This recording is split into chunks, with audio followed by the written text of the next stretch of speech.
Wang Lin mengerutkan keningnya, tubuhku dipenuhi dengan energi spiritual iblis, tapi sayangnya jumlahnya tidak cukup, bahkan setelah menggunakan semuanya, aku hanya berada di tahap pembentukan fondasi iblis.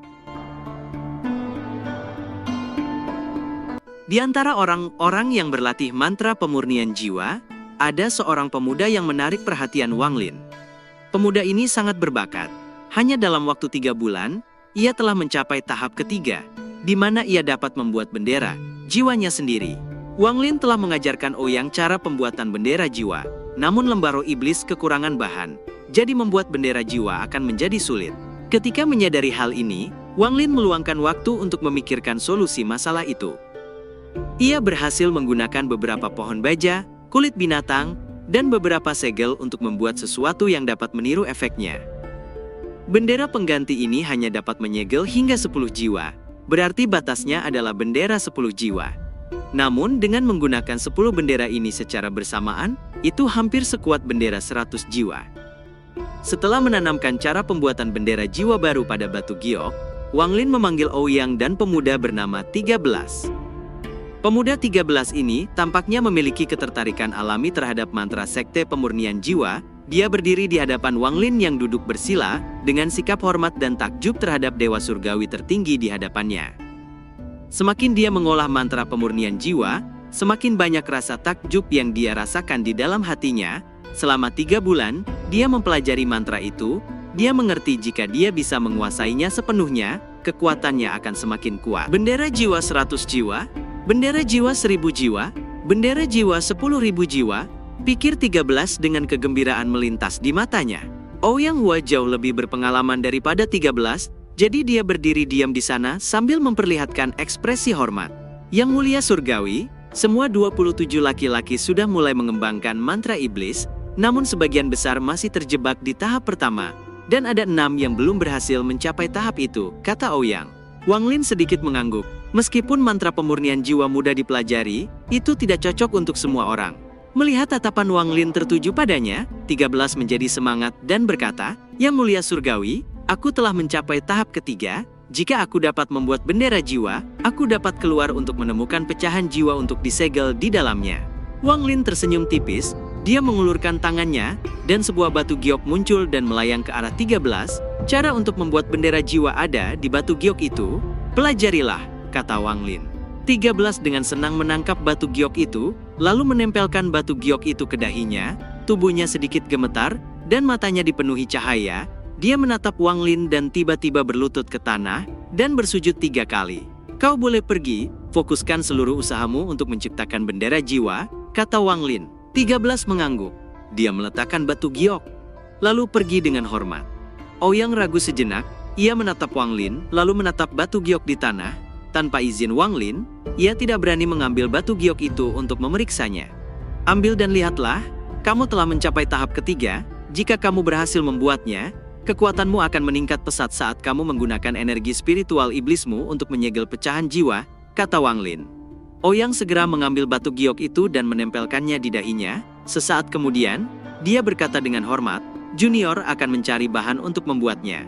"Yang mulia, begitu aku dan 13 berhasil membuat bendera jiwa, kami berencana menyerang sebuah gua sejauh 500 km. Ada suku lain di sana dengan beberapa puluh orang." Ekspresi Wang Lin tenang saat berkata, "Lakukan sesukamu." Ouyang mengangguk dan segera pergi. Berita penyerangan gua dalam waktu 1 bulan, dengan cepat menyebar ke seluruh lembah roh.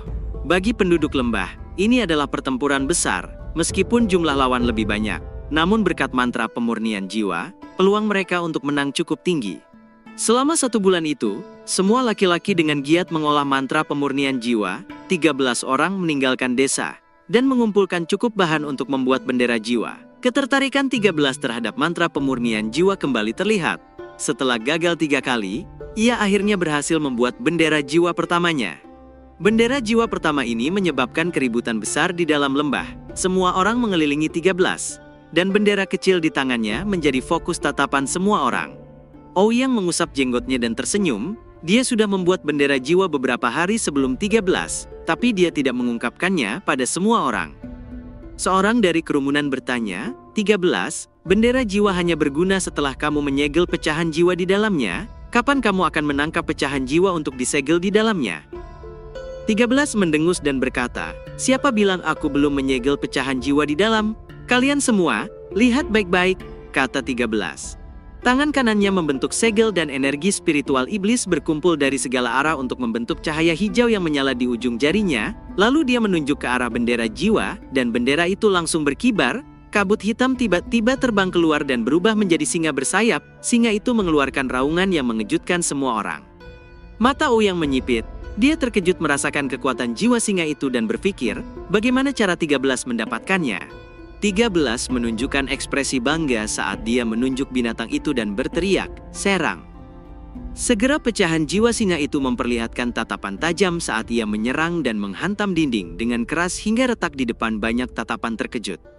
13 tidak sengaja menemukan singa terbang ini saat memasuki hutan. Singa itu terluka parah dan mati. 13 sangat senang, lalu menggunakan mantra pemurnian jiwa. Setelah banyak mencoba, dia akhirnya berhasil memurnikan jiwa dan menyegelnya di dalam bendera jiwa. 13 melambaikan benderanya dan berkata, kembali. Namun pecahan jiwa singa itu berbalik dan menatap 13 dengan tatapan ganas, lalu dengan cepat menyerang ke arah 13. Ekspresi 13 berubah, dia sekali lagi mengangkat bendera jiwa dan berteriak, kembali. Namun jiwa singa itu sama sekali mengabaikan perintah itu, dan menyerbu membuat yang lainnya mundur, karena ketakutan. Ouyang mengerutkan keningnya dan menyerbu keluar. Ada bendera kecil di tangannya. Dengan satu goncangan, kilatan cahaya hijau muncul dan seekor burung kecil terbang keluar dan menyerbu ke arah singa itu. Saat jiwa singa itu akan menyerang, ia tiba-tiba berbalik dan meraung ke arah burung kecil itu. Raungan itu menyebabkan burung kecil itu mundur dan melambat.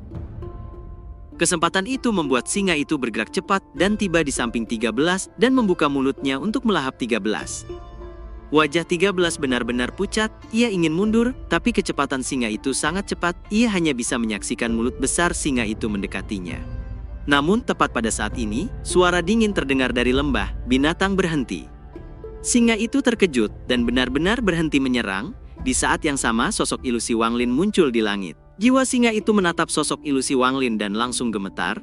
Ia bisa merasakan keberadaan kekuatan yang tidak mungkin bisa dia lawan. Ketakutan yang besar merasukinya dan menunduk kepalanya di depan Wang Lin. Wang Lin menunjuk ke arahnya, dan singa itu berubah menjadi kabut hitam yang menghilang ke dalam bendera 13.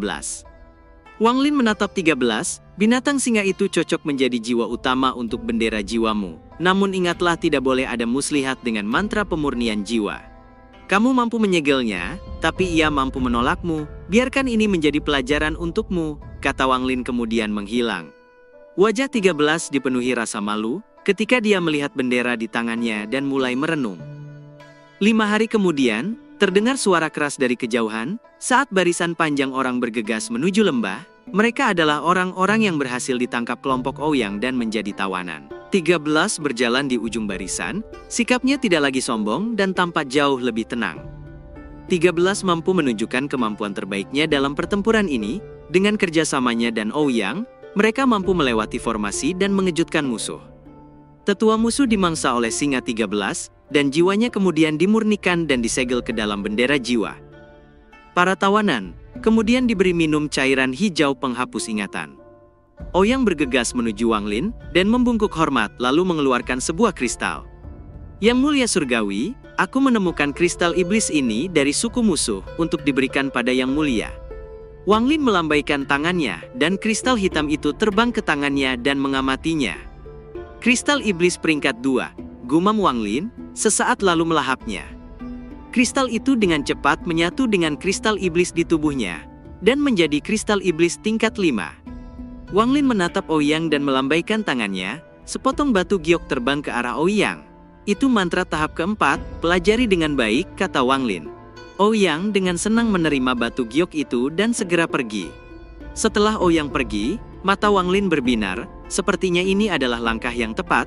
Saat jumlah penduduk bertambah dan wilayah kekuasaan berkembang, jumlah kristal iblis yang bisa aku peroleh juga akan meningkat.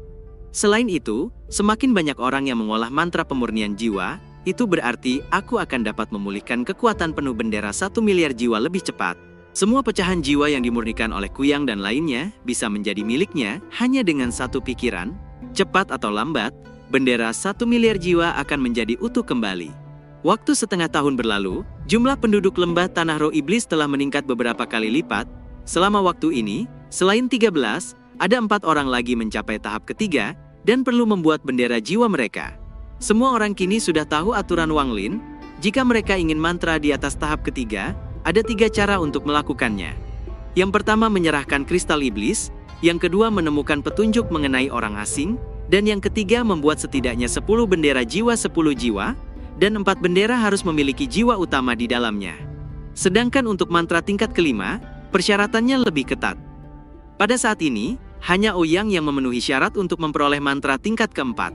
Bahkan 13 hanya memurnikan 7 bendera jiwa. Yang sulit adalah jiwa utama, dia hanya memiliki 2 jiwa utama. Akibatnya, seruan untuk menyerang suku lain menjadi semakin keras. Hanya dengan menyerang suku lain, akan ada kristal iblis, jiwa utama, dan sejumlah besar pecahan jiwa. Kali ini, mereka tidak akan menyerang satu tempat, mereka akan membagi menjadi 3 kelompok untuk menyerang 3 suku yang berbeda. Ini adalah satu-satunya cara untuk memenuhi kebutuhan mereka, karena jika mereka semua menyerang suku yang sama, tidak akan ada cara untuk memisahkan kristal iblis dan jiwa utama. Ouyang memimpin satu kelompok, 13 memimpin kelompok kedua, dan seorang lainnya yang juga berada di tahap ketiga, memimpin kelompok terakhir. Setelah setengah bulan, hanya kelompok 13 yang tidak kembali, semua orang nampak cemas.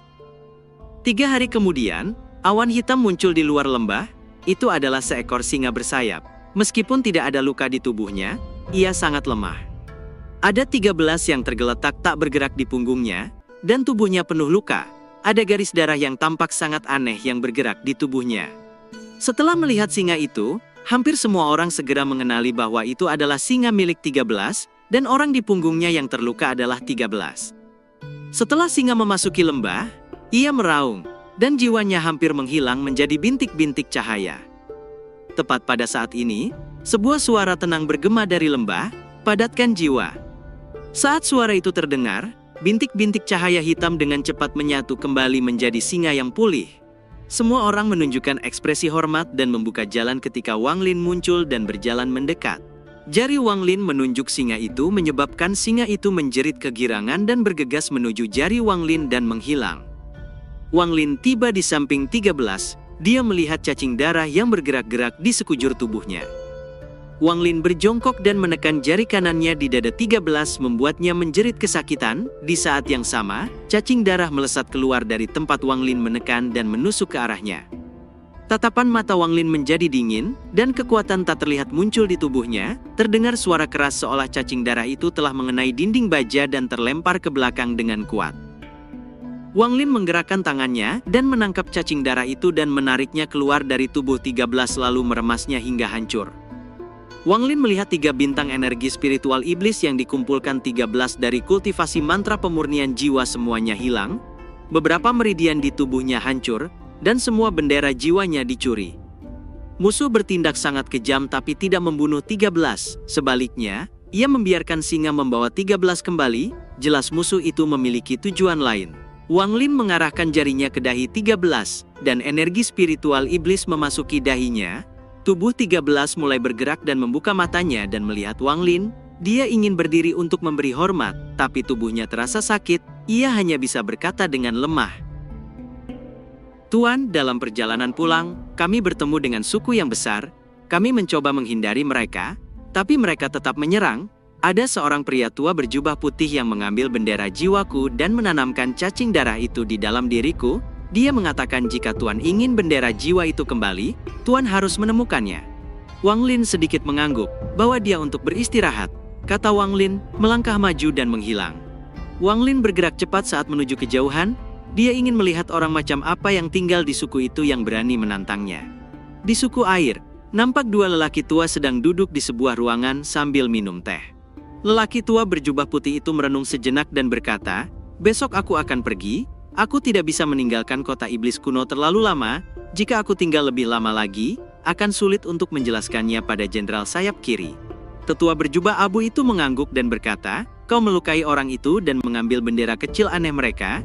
Jika bantuan mereka datang, apa yang harus kulakukan?" kata Mao Xin.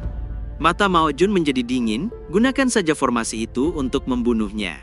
Mao Xin mengerutkan keningnya, orang-orang itu tidak sederhana, hampir semuanya memiliki satu bintang energi spiritual iblis, dan semuanya telah mempelajari mantra iblis, terutama orang yang memimpin. Kamu melukainya dan bahkan membiarkannya pergi sebagai surat tantangan, kata Mao Xin. Tidak usah khawatir, pemimpin orang itu aku rasa tidak kuat, kalau tidak, dia sudah pergi ke kota iblis kuno untuk jabatan, aku memancingnya ke sini karena ingin mendapatkan mantra mereka. Lagi pula, kata Mao Jun tiba-tiba berhenti. Ketika merasakan tanah di sekitarnya mulai bergetar, dia dan Mao Xin sedikit mengernyit dan berjalan keluar ruangan. Wang Lin melayang di langit dengan tatapan dingin, energi spiritual surgawi dalam tubuhnya melonjak. Saat ia melayang di udara, ia melangkah, dan gelombang riak energi menyapu sekitarnya. Area selebar 5 km di bawahnya menunjukkan tanda-tanda runtuh, dan banyak suara ketakutan terdengar dari bawah. Namun, saat tanah mulai runtuh, riak hijau muncul dari formasi dan kekuatannya, langsung menyerang ke arah Wang Lin. Wang Lin mendengus dingin sambil mengangkat jarinya, dan menekannya ke bawah dengan kekuatan jari kematian, hingga mencapai puncaknya. Jari ini menyebabkan sekelilingnya diselimuti aura kematian, bahkan langit pun tertutup oleh awan gelap. Hancurkan, kata Wang Lin. Segera cahaya hitam melonjak keluar dari jari Wang Lin, dan dengan cepat menyebar dan menghantam semua riak formasi hingga lenyap.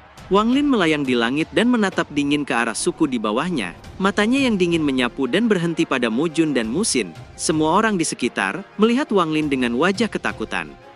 Wajah Mo Xin nampak kusam, kali ini mereka telah mengganggu orang yang seharusnya tidak mereka ganggu. Dengan bisa menghancurkan riak formasi hanya dengan satu jari, itu berarti kultivasinya tidak lemah. Sementara itu wajah Mo Jun nampak kusam, tatapannya ke arah Wang Lin dipenuhi dengan ketidakpercayaan. Mengapa orang sekuat ini muncul di sini? Tingkat kultivasinya hampir sama dengan tetua di Istana Jenderal, nampaknya aku bukan tandingannya. Tatapan Wang Lin dingin saat dia bertanya, siapa yang mengirimi saya surat tantangan? Keluarlah! Suaranya nampak tenang, tapi itu seperti guntur yang menyapu dengan tekanan kuat. Wajah Mo Jun nampak pucat, tubuhnya mundur ke belakang beberapa langkah. Darah mengalir keluar dari sudut mulutnya, dan keterkejutan melonjak di matanya.